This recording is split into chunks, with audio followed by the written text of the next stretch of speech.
Ekpe has been a destination for affordable land banking in Lagos for almost a decade now, where you can get freehold land at cheap prices from real estate companies. But like I said in one of my previous videos, that the idea of freehold in Ekpe is about to come to an end. You see, regardless of whether the land you're buying is freehold or not, there is a master plan for Ekpe, a land use that gives direction for every development in the region. This master plan was put together, at first in 2017, and the idea behind it was to establish some developmental guidelines for the whole of Ekpe. These legends here all represent different land use on this master plan.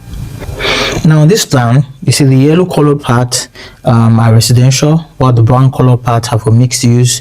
The red are for some are for education, some are military. But you notice there's so many green and light green on this plan, which means agriculture and forestry. So does that mean that all these parts are actually going to be used for agriculture and forestry? Not really.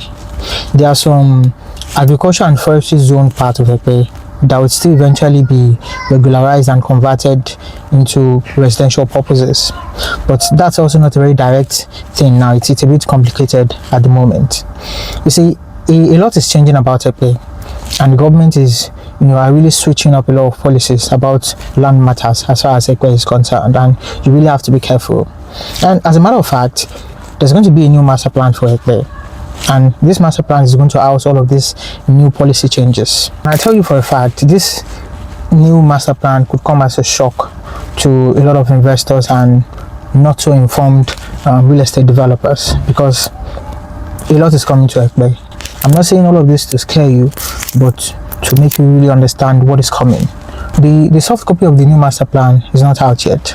I would have loved to give you guys the full gist of the story. But regardless, let me give you guys some hint on what is coming. You see, there is a plan to create a new residential scheme in Ekpe. It is called the Ekpe Mixed Developmental Scheme. I don't think this is news to a lot of people anymore.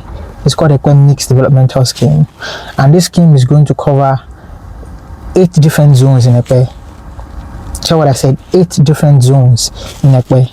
So these are the 8 zones. The implication of this now is that all of these 8 zones will most likely be acquired by the government for the Ekpe Mixed Developmental Scheme.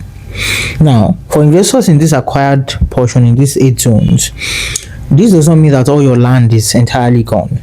Not really, it does not mean that your land is gone. The thing now is that the developers that you bought from will just have to approach the government to pay the required amounts to get an allocation of the land, which will be very expensive. Else, the land would be allocated to another developer or investor.